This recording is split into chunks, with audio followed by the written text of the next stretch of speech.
at PFF. And as always, I am joined on this wonderful Waiver Wire Tuesday by PFF's lead fantasy analyst, the great Nathan Jahnke. Nate, what's up, man? Good morning. We had another Monday night football game where we had two games at the same time. So I got to test my ability to chart two games at the same time. So that's always fun. Maybe one of these weeks we can have a normal NFL week again after week one. But we just had these 2 weeks with two Monday night football games. Now we have three straight weeks where we have the 9:30 a.m. Eastern game. So maybe by the end of October or sometime in November, we'll have a normal NFL week again. But we'll You get would there. hope so. Yeah, you would hope so, right? It would be nice. I almost called it a double header as well, but it's not a double header. It's not. You can't watch back-to-back games. You have to flip back and forth. It's insane the way they've set it up. I hopefully Hmm. I think this is the last week of that. I would Yeah. imagine. I'm just looking at the schedule. Yeah, we got the London game starting next week, but other than that, it should be fairly normal. So, yeah, we may as well start by doing a quick recap of those games as well. We did our takeaways yesterday, but you wrote up the recaps for pff.com, so we can start talking about these games a little bit here. Tampa Bay Philly, we'll start there. Eagles take it 25-10. We finally got the big AJ Brown game, goes 9 for 131, no touchdowns. But other than that, any major takeaways from this Eagles Bucks game that you want to talk about? By far the biggest fantasy football relevant thing of the night was the Eagles' backfield. Since we saw Kenneth Gainwell as the clear starter in week one, then he was injured for week two, and DeAndre Swift had a huge game. So we finally got to see what things will look like with the two of them together. So Swift played the first quarter, played the first three drives, all but one snap. So things were looking very good for Swift fantasy managers. And then Gainwell came in and took over for the next three drives. So it was pretty much a rotation by quarter between these two running backs, with Swift taking the first quarter and the third quarter, Gainwell taking the second quarter and the fourth quarter. So we definitely saw Swift outperform Gainwell, had a ton of huge runs. The numbers are probably kind of deceptively big because Gainwell was playing a lot in the fourth quarter while they were maintaining the lead, and it was obvious they were running with the ball. So defenses were ready to stop the run at those points. But Swift still definitely looked better. I wouldn't be surprised if we see this kind of thing continue throughout the season just because of Swift's injury concerns throughout his career, and they do still like Gainwell to some extent. So, at least for the immediate future, I wouldn't be surprised if we see this continue. It's worth mentioning Boston Scott was also inactive due to injury. It wouldn't have been surprising to see Scott see at least a couple snaps here or there had he been healthy for this game. But at this point, I'm probably comfortable keeping Swift in my starting lineups most weeks, depending on the matchup a little bit. Gainwell should at least remain on fantasy rosters just because of Swift's injury history. The fact that if Swift all of a sudden stops playing as well, then Gainwell might start seeing more playing time. And then Rashad Penny, who was inactive 1 week, active for this game, inactive last week, but really not seeing any offensive playing time. Like, he still has that potential, so I can completely understand holding on to him if you're in some of these leagues that are bigger with some deeper benches. Definitely can understand holding on to him, but in some of these lighter leagues where there's a ton of guys that we're talking about today with the waiver wire that you could pick up one of these guys that we're talking about, I'd probably pick them up over Penny. Yeah, for sure. It has not been the start of the year that we thought for Penny, but it is nice to see DeAndre Swift looking good out there. And like you said, the rotation can be kind of frustrating, especially if it continues and maybe Swift isn't having those big, huge runs. But I know Sirianni was talking about like riding the hot hand a little bit coming into this week with both of them. It wasn't really the case, No. considering the rotation and how good Swift looked and Gainwell not being as effective. But here we are. We have to kind of know how to navigate the coach speak, and that seems like another one there. But anything on the Tampa Bay side of things that was worth talking about? Only real thing to note is that Trey Palmer, he had been kind of splitting that time as the third wide receiver. He more or less took that over in this game. He was seeing just as many snaps in 11 personnel as Mike Evans and Chris Godwin were. So, if you are able to see the article, his graph is going straight up in terms of his playing time week after week. The weird thing is that Tompkins saw more targets in this game despite having a reduced role compared to what he typically sees. So, probably not picking up Palmer in any of my leagues at this point, but mostly noting it just in case we do see an injury at some point this season to Mike Evans or Chris Godwin, that I'd expect Trey Palmer to see a pretty significant role in the offense if one of those two things were to happen. Mm-hmm. Yeah, I think it matters for sure, right? Like, I mean, only the one target in this game, I think he had 8 yards or something like that. But there might be better weeks when they're not playing the Eagles defense as well. And that Tampa Bay offense has looked decent so far this year. I know it was a little bit of a struggle last night, but there could potentially be some usage there. And especially if there's an injury, like you said. How about the other Monday Night Football game? The Cincinnati Bengals squeak out a win against the Los Angeles Rams, where we got our first big Jamar Chase blow-up game of the year. He goes for 141 on 12 receptions, doing his best Puka Nacua impression. So, Nate, what did the Bengals and Rams give us to talk about in this game? Honestly, not all that much. The Bengals and the Rams are probably the two worst teams for these articles because they do the exact same things each week. They are the two teams that have used 11 personnel on over 80% of their snaps over the past two seasons combined. So there really isn't that much difference in their personnel usage. There's a clear top three wide receivers on each team, typically a clear top tight end on each team, and typically a clear top running back on each team. So not all that much most of the time. There were a couple just more so interesting nuggets in this one. Irv Smith was out of this game with an injury, so Drew Sample, Mitchell Wilcox, and Tanner Hudson all saw playing time. So if Irv Smith wasn't being that fantasy relevant before this game, having a three-man rotation at tight end definitely isn't going to be any more fantasy relevant. We saw Wilcox and Sample play most of the two tight end sets. Hudson was the primary receiving tight end. I think probably the most interesting point is they were using 0-2 personnel and 0-1 personnel at times on third down. So that's no running back on the field and either one or two tight ends.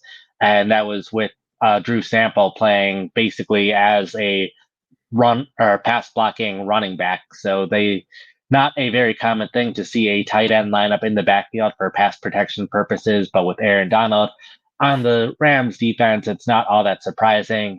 The Bengals did a similar thing in week 2 of last season against the Cowboys with Micah Parsons. So it seems like we have a pretty clear tell of which pass rushers in the league that the Bengals respect the most. And that also means less playing time for Travion Williams at running back. But outside of that, Rams, it was nice to see Kyron Williams play 100% of offensive snaps again. It seemed like he was on pace for that last week. It was just the Rams ran 80 plays, so he played 76 out of 80 plays. So can't complain that they gave him a rest for 4 plays in that game. But as long as the Rams aren't adding another running back to this backfield, Williams is a must-start player each week. Yeah, that's huge to see, especially as we get better matchups week to week, and he'll have bigger games as well. I think he had like 7 targets in this game. I'm looking at 7 targets, only the 2 catches for 27 yards, but nice to see him heavily involved there again this week. But yeah, that's the Monday night games. I mean, we're ready to dig into the waiver wire targets here, see if we could find some gold this week. Obviously, injuries will never get turned off, unfortunately. So obviously, we got some next guys up in that regard, but also some emerging roles of interest that maybe create some fantasy opportunity. I'm definitely excited to get into it. Hopefully, help the good listeners find some reinforcements for those fantasy squads. But before we get into it, I do want to give a quick shout out to our presenting sponsor, Fabric by Gerber Life. Fall is all about the back to school and back to routine checklist, and the most important task on that list should be securing your family's financial future, starting with life insurance. Fabric by Gerber Life makes it quick, easy, and affordable to protect your family so you can get back to enjoying life. Fabric was designed by parents for parents to help you get a high-quality, surprisingly affordable term life insurance policy in less than 10 minutes. Fabric has flexible policies that fit your family and your budget, with quality policies like $1 million in coverage for less than $1 a day. Get your personalized quote in just minutes and then apply when it's convenient for you. It's all online and on your schedule. You can go from start to covered in less than 10 minutes with no health exam required. Join the thousands of parents who trust Fabric to protect their family. Apply today in just minutes at meetfabric.com/fantasy. That's meetfabric.com/fantasy. meetfabric.com/fantasy. Policies issued by Western Southern Life Assurance Company, not available in certain states. Prices subject to underwriting and health questions. All right, Nate, what do you say we kick things off where we always do with the all important quarterback position? We got some repeat names on here who are still below 50% rostership, but we also have a couple new names worth talking about. So I'll run through the list here and shout out their rostership percentages over on ESPN as well. Beginning with a player we've talked about each week so far, Jordan Love of the Green Bay Packers, still at 47.4%. We also have CJ Stroud at 10.8% rostership. Kenny Pickett, 26.1%, and Gardner Minshew of the Indianapolis Colts at 1.6%. So who do you want to focus on here, Nate? We can start with Love, even though it's a lot of what we've talked about the past couple weeks. It has been nice to see a number of players that we were talking about last week are over 50% this week. So a lot of the guys that were the best available before are no longer, including guys like Brock Purdy. So Love moves his way to the top of this list. He had a okay game, 22 completions on 44 attempts, 259 yards, a touchdown and an interception. Another game where his fantasy numbers were probably a little bit better than his real life numbers, but it was good to see him continue to at least score and at least get over 250 yards. And he did that without his running back, without his top wide receiver, without his left tackle, without his left guard. Arguably the four best players on the offense. He was without all of four of those players. So, again, I'm excited to see what Love can do once all of those players are healthy. We very well might not see that this week because they play on Thursday Night Football. So we might see a lot of those guys out again, but this is more just a long term play of I expect Love to get better as the season goes on, and especially once he has better players around him that should also help his offense perform better. So Love is probably the best person on this list in terms of his potential long term production. Yeah, it's been nice to see. I know the passing grade hasn't cracked 65 yet this year, but it looks like it'll be another top 10 QB finish in most scoring formats this week, thanks to the passing and rushing touchdown. And like you said, noteworthy that he's doing it without Christian Watson, Aaron Jones, David Bakhtiari, those guys. So still some maybe kinks to work out in his game. I think he had 2 turnover-worthy plays this week. But again, like you said, long term, I think things are looking good for Jordan Love as a potential fantasy quarterback. How about CJ Stroud? He's been someone we've talked about quite a bit as well, but still just under 11% rostership in ESPN leagues. You still feel pretty good about adding CJ Stroud to rosters this week? I think so. Yeah, I've had my rest of season rankings go up this morning, and I moved him up pretty significantly there. A lot of people are talking about he's off to this historic start for quarterbacks, and you need to put that in some kind of historical perspective of passing stats have gotten better over time, but still, a big part of that is Stroud has dropped back to pass 140 times, which is second most among quarterbacks. So a lot of his stats so far have been a little bit more volume stats than a great efficiency, but still if you compare him more so against some of the other quarterbacks we've seen over the past 5, 10 years in terms of their first 3 weeks, Stroud is playing better than a lot of those other quarterbacks. So I think Stroud is definitely off to a great start to his career. I think it's probably too early to start considering him a top 10 fantasy quarterback week in and week out, just because if Houston as a team is going to start playing this well, they're not going to be getting blown out of games and not having nearly as many passing attempts because they'll be able to run the ball more often. But I think he's definitely someone that needs to be on fantasy rosters because he could continue to have some of these games where he's just dropping that back to pass a ton, and then that's enough to get him plenty of volume. And he's had the couple of good young wide receivers that he's been throwing to that have been playing very well so far this season too. So as long as Stroud keeps growing with those wide receivers, he's probably someone we'll be talking about not just this year, but for several years as a fantasy starter. Yeah, and coming off the best game of his career with an 80.5 passing grade as well, which will probably be a top 10 mark, potentially top 5, depending on last night's games, but while they come in before they're reviewed. But he did that again without one of the best offensive tackles in the league. There was no Laramie Tunsil, but again, we'll probably touch on it again here today. But that wide receiver core for Houston, super intriguing as well. Year 3, Nico Collins, rookie Tank Dell, veteran Robert Woods, and we'll see if John Mechie, a second rounder last year, becomes anything. But there's options for Stroud to get the ball to those guys as he continues to be among the league leaders in dropbacks, like you said, 140 on the year, second behind only Kirk Cousins. So that type of volume has created nice fantasy opportunity, and that's why he's been around that top 10 of fantasy quarterbacks through the first 3 weeks as well. Any of these other QBs that you mentioned, Kenny Pickett, Gardner Minshew, that you'd want to focus on? I'll at least briefly mention Minshew. Obviously, only here if Anthony Richardson ends up missing another week. Hopefully, Richardson is back this week, and then Minshew isn't an option. But Minshew, I thought, played pretty well last week, and I think with the upcoming matchup against the Los Angeles Rams, we saw them get Jamar Chase played very well against them last night. The Rams defense in general, they were allowing a decent amount of passing yards the first 2 weeks as well. So I think if you're looking for a streamer quarterback in particular, Minshew is probably the best streamer option for the players that are widely available in leagues. And that's just assuming that Anthony Richardson ends up missing another game, which is up in the air at this point. Right. Yeah. And look, Richardson, it's only been 2 games, but already kind of shown a tendency to get banged up. So you don't love that for Richardson, but Minshew definitely a very capable backup that could put up some fantasy points as well. So worth taking a look at there in those deeper leagues. Again, just under 2% rostership so far on ESPN. But let's go to the running back position, and we'll start with Devon A. Chan, I believe. I just want to get that right since he made, I hope that's right, God. Since Yeah. you made a point of us folks pronouncing it correctly after his big game. I guess he figured he'd be talked about this week for some reason. But yeah, so Devin Achan of the Miami Dolphins is at the top of the list here, rostered at just 15.6% of ESPN leagues. We also got Roshan Johnson, who's at 33%, Justice Hill of the Baltimore Ravens at 32%, Zach Charbonnet at 41%. So we got a few more names on there, but we'll start with this top 4 here, Nate. Do you want to start with Achan? Yeah, I think we have to after you score 4 touchdowns. I don't know how you can talk about anyone else to start with after a performance like that. He just played so well against Denver's defense, so it was great to see considering the start of his career and the injury that he had that kind of was a setback.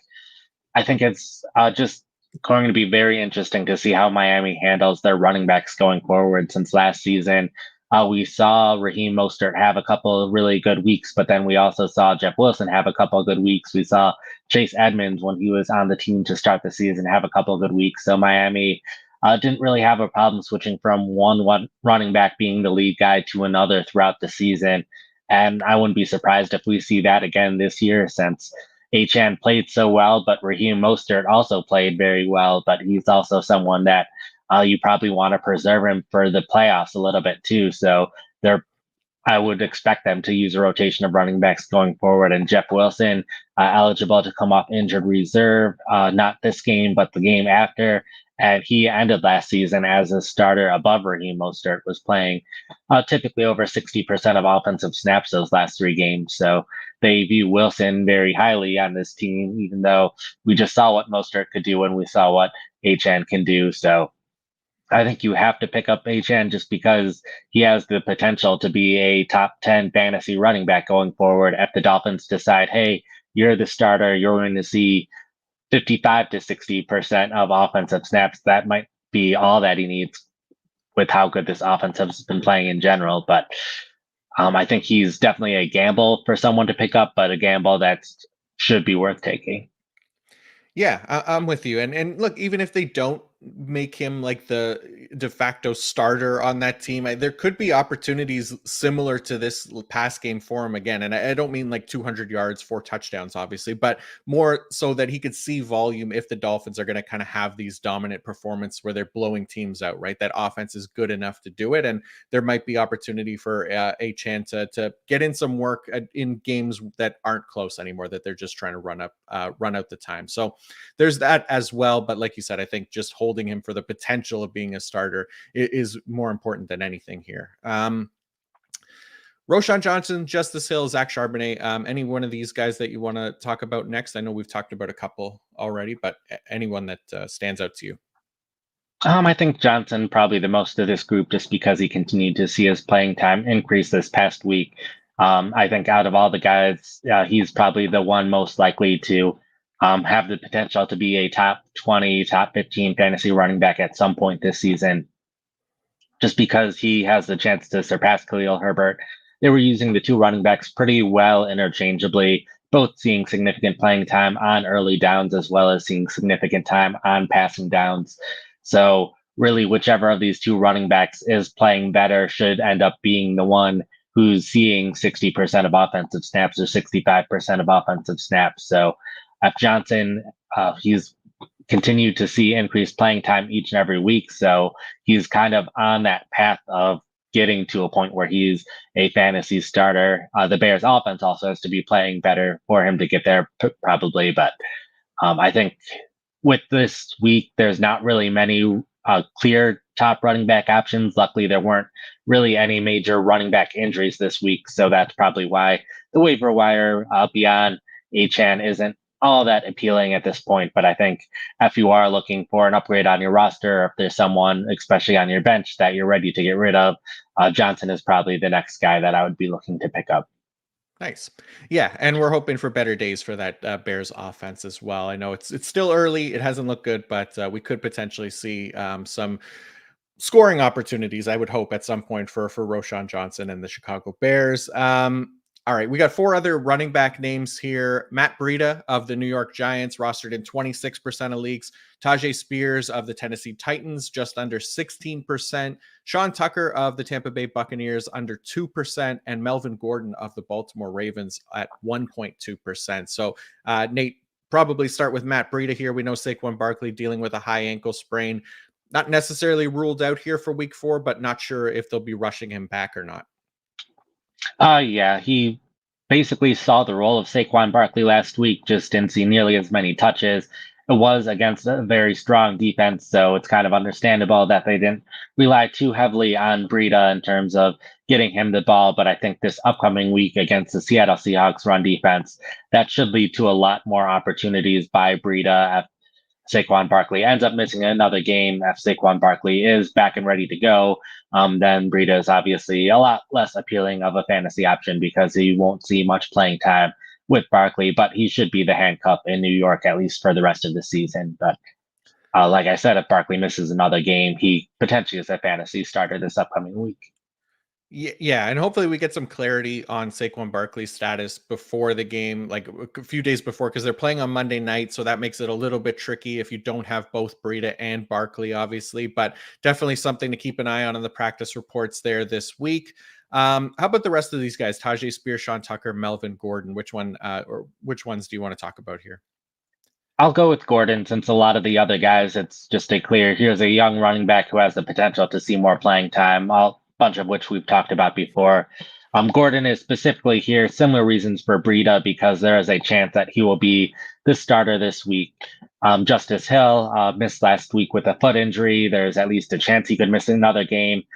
Gus Edwards suffered a concussion late in this past game, so Gordon is the next man up. He took 13 of the 17 snaps, or he took 17 snaps in the fourth quarter compared to just 3 by Drake. So pretty clearly the guy for Baltimore, considering he's been there throughout training camp, throughout the preseason, has been on the practice squad. So it's not the most likely scenario that both Hill and Edwards miss time in order for Gordon to be the starter. And even then, it's against the Cleveland Browns defense. So not a great matchup, but specifically for some of those deeper leagues where you might not have any other better options at running back. You might be stuck with players who are typically backups. So if you can get a player who's expected to see the majority of offensive snaps and touches out of the backfield, even if it's not a great matchup, sometimes those players are worth having on your roster. Yeah, not a great matchup this week going against that Browns defense, which has been amazing to start the year. But again, there's those deeper leagues, right, where we're going to find some use for guys like Melvin Gordon, who are just going to be out there by default and hopefully produce on volume alone, and maybe gets a few receptions in there, potentially sneaks in a goal line touch for a touchdown, something like that. But you don't have high hopes for him against Cleveland and that defense, but he still definitely could be of use, especially like you said, with the injuries to Justice Hill and Gus Edwards potentially playing a part heading into this week. So somebody to keep an eye on for deeper leagues for sure. Yeah, there's one league I'm in where I'm starting like 2 backup running backs all the time. I'm starting Tajay Spears every week. It's a 14-team dynasty league with deep benches. So if I had Melvin Gordon on my roster, I'd be excited. I know we don't talk about our own fantasy leagues too much, but we are in one league together. And I do want to mention that you have been kicked out of the undefeated club in that league after this past week. Oh, well, thank you very much for pointing that out, Nate. Yes, I've been very disappointed to see my production this week. I'm a former champion in that league. I will say that as well. But yeah, it's been not the best start that I had hoped for, even with the first two games. But here we are. Yep. All Also right. former champion, so it's good to see which people in that league are the Yeah. fantasy analysts for PFF and which ones Yeah. are No, the no, data no. collectors, even though they're probably listening to this right now. Yeah, If cursing you us. want to be part of the trash talk, go ahead and win the league first, and then we'll let you be involved. Yeah, there we go. Perfect. All right, let's do a quick ad break here for our friends at DraftKings. We're back with another week of football, and DraftKings Sportsbook is keeping us in on the NFL action with great offers every single game day. New customers can bet $5 and get $200 instantly in bonus bets. Throw five down on any of this week's epic matchups to walk away an instant winner. And DraftKings isn't stopping there. All customers can take advantage of two new offers every game day this September. Football's more fun when you're in on the action, so download the app now and sign up with code PFF. New customers can bet just $5 to get $200 instantly in bonus bets only on DraftKings Sportsbook, an official sports betting partner of the NFL with code PFF. The crown is yours. Gambling problem? Call 1-800-GAMBLER or visit www.1800gambler.net. In New York, call 877-HOPE-NY or text HOPE-NY. In Connecticut, help is available for problem gambling. Call 888-789-7777 or visit ccpg.org. Please play responsibly on behalf of Boot Hill Casino and Resort. Licensee partner Golden Nugget, Lake Charles, Louisiana. 21 plus age, varies by jurisdiction. Void in Ontario. See sportsbook.draftkings.com/football for terms and eligibility and responsible gaming resources. Bonus bets expire 7 days after issuance. Eligibility and deposit restrictions apply. All right, let's go on to the wide receivers. I'll do the first group of names here at the top. Tank Dell of the Houston Texans, still rostered in fewer than 23% of leagues on ESPN. Josh Palmer, a big one for the Los Angeles Chargers, rostered in just under 1% of ESPN leagues. Zay Jones of the Jacksonville Jaguars, rostered more heavily at 45%, and Romeo Doubs of the Green Bay Packers at 27.2%. And I'll throw Quentin Johnston in there for the Chargers as well. He's rostered in 47% of ESPN leagues, so much more rostered than Josh Palmer. Do you want to start with these Chargers guys first? Sure, we can start with them. Uh, so we've had the news that Mike Williams will be out for the season with his leg injury, so that's disappointed to see for Williams, but we should see a lot more work by some of these other Chargers wide receivers because of that injury. Palmer had been the number 3 wide receiver throughout the season, playing in 3 wide receiver sets. Now he will be the every down wide receiver, played 13 or 11 of 13 snaps after Williams' injury this past week, and some of that was just plays where the wide receivers weren't on the field altogether. So expect Palmer to be the every down guy. We saw this last year with Keenan Allen was injured at times when Williams was injured at times. So I think Palmer is probably the Los Angeles Chargers wide receiver to pick up, especially in the short term. It seems like they've been trying to ease Johnston into things rather than have him have a full-time role. He did start to see a little bit more playing time this week, but it was still only 12 of 51 snaps prior to the Williams injury. So it was clear that, yeah, they're getting him some playing time, but it's slow and steady at this point. I wouldn't be surprised if he's not just only the third wide receiver on this team, but also rotating in and out a little bit, even in 3 wide receiver sets. So not someone that I would be looking to start anytime soon, but he's someone that we just know he was a first round pick. We've seen rookie wide receivers who didn't do much the first half of the season start to do a lot over the second half of the season. So now with Williams out of the way, there's a chance he becomes the top outside wide receiver on this team over the second half of the season. So if you pick him up, you're picking up for his long term potential, where if you're picking Palmer up, you're picking him up more so for what he can do now. But there's also a chance that Johnston just doesn't end up working out at any point this season, in which case Palmer is going to be a potential fantasy starter over the course of the rest of the season. Yeah, for sure. And look, I know the first round draft capital is attractive for a guy like Quentin Johnston to try to get him into your lineups, especially considering that offense there. But the Chargers have gone to Josh Palmer first. I think there's potential that that could stick at least for a few weeks here. Like you said, we might not see Johnston emerge until later in the year. So Josh Palmer at under 1% of rostership right now on ESPN, absolutely somebody that we should be looking at on waiver wires this week, especially considering the passing offense that he's in there in LA. How about some of these other guys? We've talked about Tank Dell, but do you want to talk about him anymore? Because he had another big blow up week.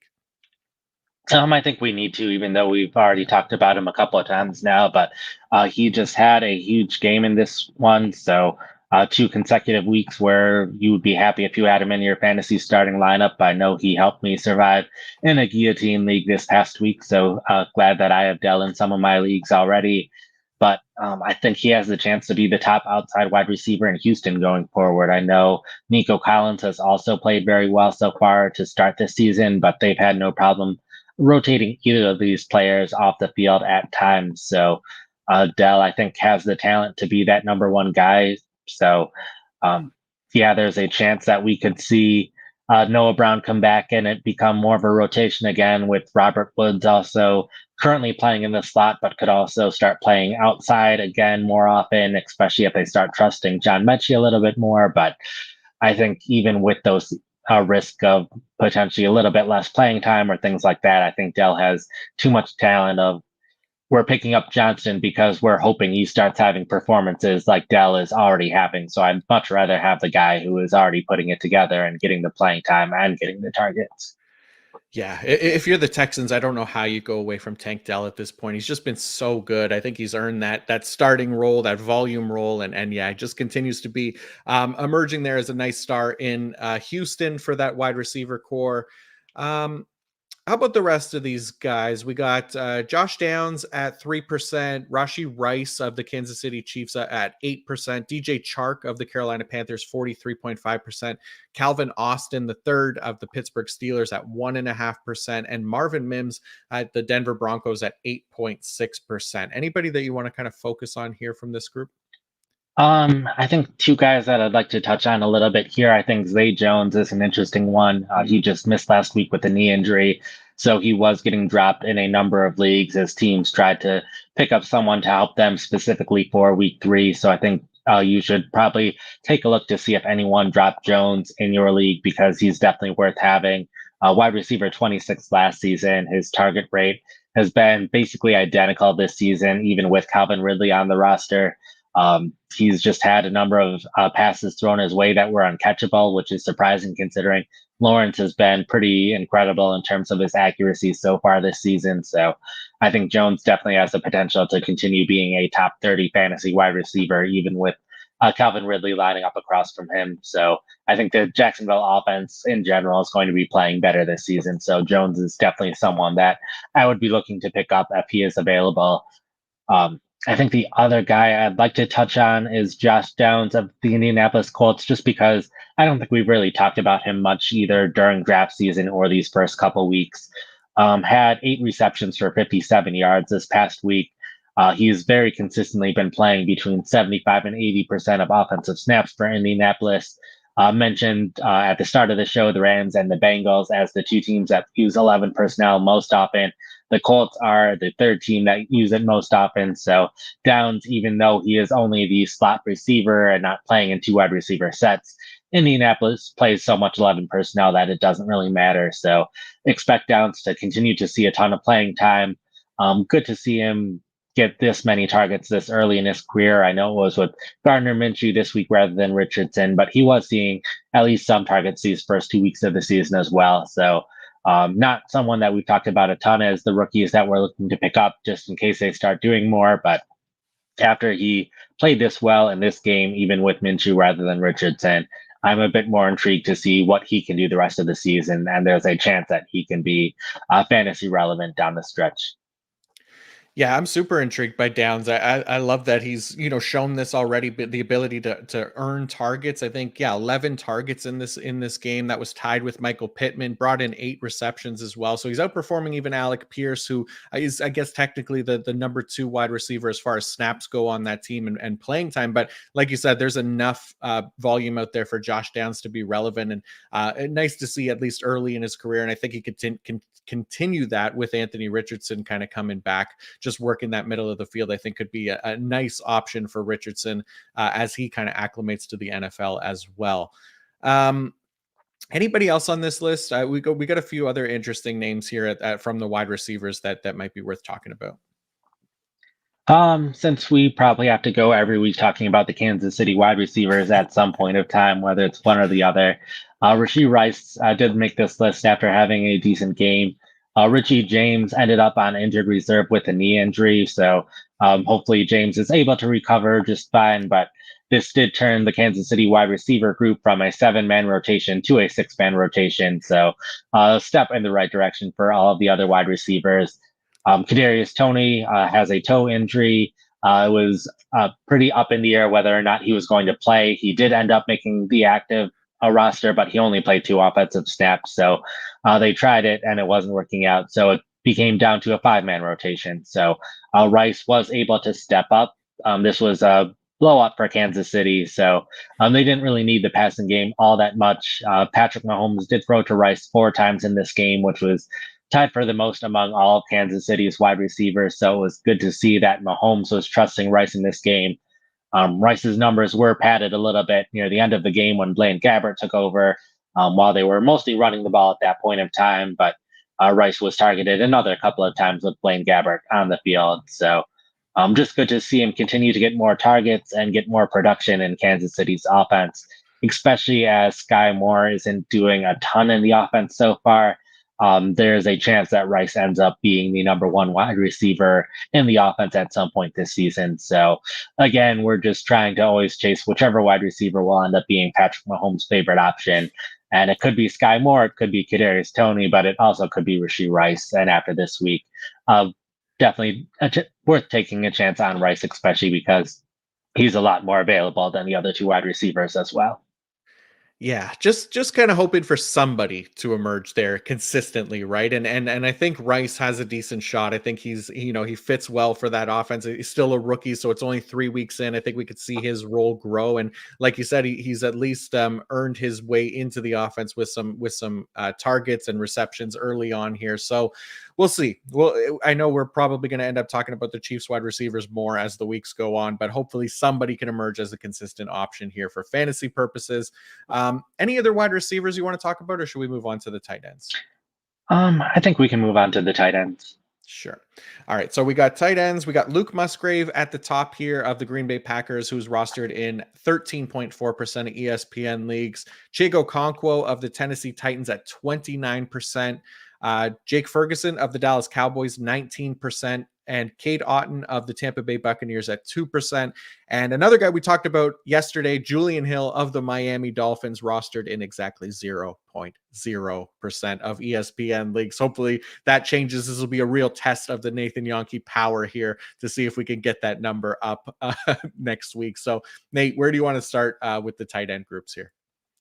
We'll start with Musgrave. It was good to see Sam Laporta finally get over 50% of ESPN leagues after all this time. It took way too long for him to get there, but he reached that point. Hunter Henry as well.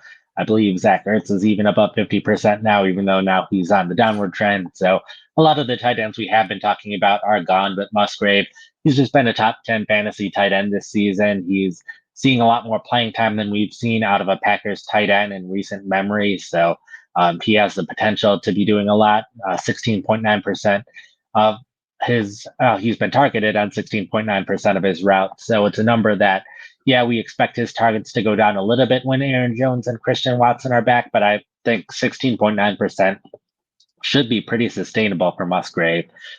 His receiving grade hasn't been great so far this season, so I think there's also room for him to improve as a player. So I think this is just a case where we're having a young tight end who is getting a ton of playing time. So he should have more opportunities along the way. He's top 10, and there's a lot of reasons to be excited about what he can do going forward as well. So I think he's pretty much the perfect player to stash, and hoping that he has a good second half of the season when a lot of the other options that we were considered sleeper tight ends to start the season are now starting fantasy tight ends and on people's rosters.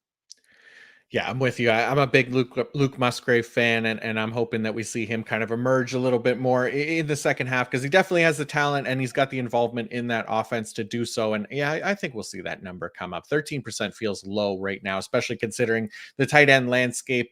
Any of these other tight ends that you want to focus on this week? I think Jake Ferguson's an interesting one since he has been putting up numbers so far this season, but his playing time isn't as high as we'd like to see. Caught 5 passes for 48 yards this past week, which was fairly good. The problem is that he's only running around on 61.7% of the pass plays. Peyton Hendershot is still playing significantly in 11 personnel. Um, so I'd like to see Ferguson get all of those 11 personnel snaps, and if that happens, I think he'd basically be a fantasy starter. He's been getting targeted at 27.4% of his pass routes, so that is excellent for a tight end. So I think definitely needs to be on fantasy rosters at this point, but as long as Peyton Hendershot is getting those snaps in 11 personnel at times, a little worried about putting him in my fantasy starting lineup, but I think all it takes is a slight change in how Dallas is running their personnel, and Ferguson becomes a fantasy starter every week. Nice. I like that. Anybody else here? Do we want to give the listeners another reminder of who Julian Hill is in case they missed it yesterday, since he isn't rostered by anybody at this point? Sure. So we'll talk about him again. The undrafted rookie tight end out of Campbell University was injured for the first 2 weeks of the season, where we saw Durham Smythe play 100% of snaps in week one, 97% of snaps in week two. So Hill made his debut and he played significantly in this game. Played 30 of a 32 snaps in 11 personnel, played in 12 personnel all the time, and over half the snaps in 21 personnel.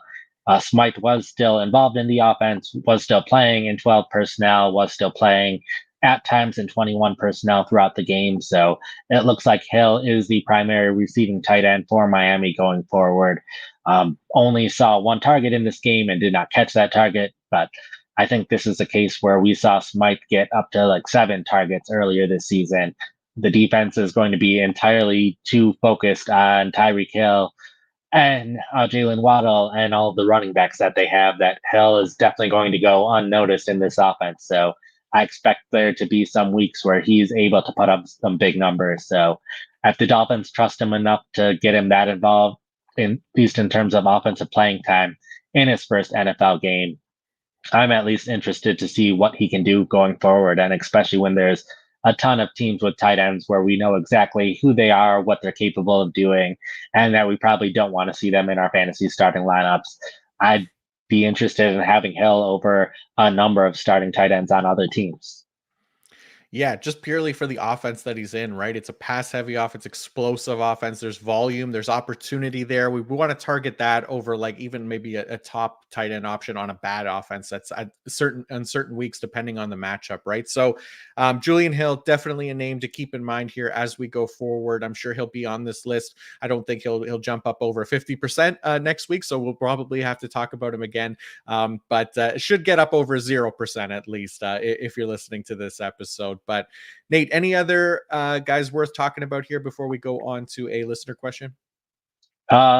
Just hopefully Chigoziem Okonkwo starts seeing more targets and the Titans offense can start playing better so that Okonkwo can get more opportunities. But if you told me like a month ago how much playing time he would definitely be seeing in Tennessee's offense, I probably would have ranked him among the top 8 or so fantasy tight ends, but the offense hasn't been clicking. He hasn't been seeing the targets. So ideally he is able to at some point this season, but I feel like he's probably going to end up on this waiver wire article for several weeks until that happens. Yeah, it's been the offense has been brutal so far, but this week we'll see. He's got a matchup against the Bengals. That Tyler Higbee, I think, went 5 for 71 last night against the Bengals. So maybe there's hope there, at least for us Okonkwo managers. So just again, another guy to kind of keep in mind there, because the talent is certainly there as well. All right, we do have a listener question from the YouTube comments. And again, if you guys are listening on the YouTube or watching on the YouTube, don't forget to like and subscribe. That helps us quite a bit. And we will answer listener questions if you put them into our comment section as well. So this one comes from Anthony Garcia. And Anthony asked, for the rest of the season, would you rather have Jahan Dotson or Jackson Smith and Jigba? Nate, you've got your rest of season ranks that you do every week. So where do these guys line up for you on those ranks? I have Dotson a little bit higher. I know it's been a pretty disappointing start to the season for him so far.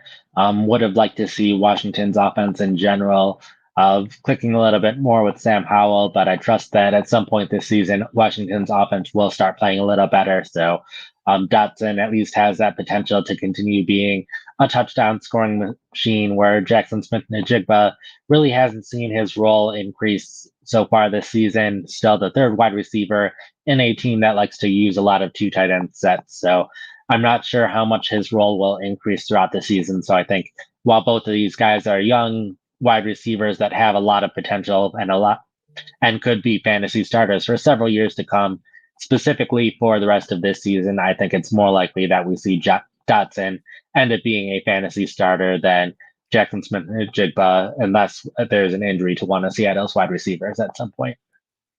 Yeah, for sure. And yeah, assuming no injuries, the role is just there for Dotson right now. So I'm with you on that one as well. And yeah, hopefully that Washington offense, isn't throwing 4 interceptions and Sam Howell can get back on track this next week.